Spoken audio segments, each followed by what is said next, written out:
મોહેંજો-દડોમાં મોટું જ્ઞાનઘર મળી આવ્યું. તે પથ્થરની ઈંટોથી બનાવવામાં આવ્યું હતું. તેમાં પાણી માટે ખાસ નાળીઓ બનાવી હતી. લોકો ત્યાં એકઠા થઈને કામ કરતા હતા. આ સંસ્કૃતિના લોકો સ્વસ્થતાને મહત્વ આપતા હતા. ધાર્મિક જીવન અને અંતિમ વિધિ હડપિયા લોકો અનેક દેવદેવીઓની પૂજા કરતા હતા. તેઓ વૃક્ષ, સૂર્ય, પ્રાણી વગેરે પણ પૂજા કરતા હતા. માતૃદેવી માતાજીની મૂર્તિ મળી આવી હતી.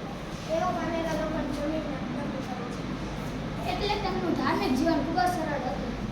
નમસ્તે. આરટીએ સંસ્કૃત સામાજિક વિજ્ઞાન વિશે તમને થોડીક માહિતી આપવા આવી છે. લોકો મજબૂત ઘર માટે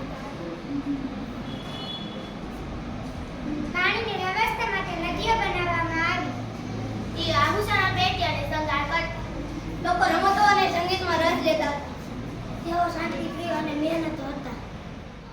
હડપ્પીય લોકોનું વાતચીત જેમ હડપ્પીય લોકો ખેતી કરતા હતા. તેઓ ઘઉં, જવ અને કપાસ ઉગાડતા. પશુપાલન પણ તેમની આવકનું સાધન હતું. ઘરેથી કુંભારકામ, માળા જેવા ઉદ્યોગ ચાલતા હતા. વેપાર કરીને જીવનશૈલીનો ભાગ હતો. લોથલ બંદરનો ધક્કો ગુજરાતના લોથલના બંદરનો ધક્કો મળ્યો છે. ત્યાંથી વિદેશી વેપાર થતો હતો.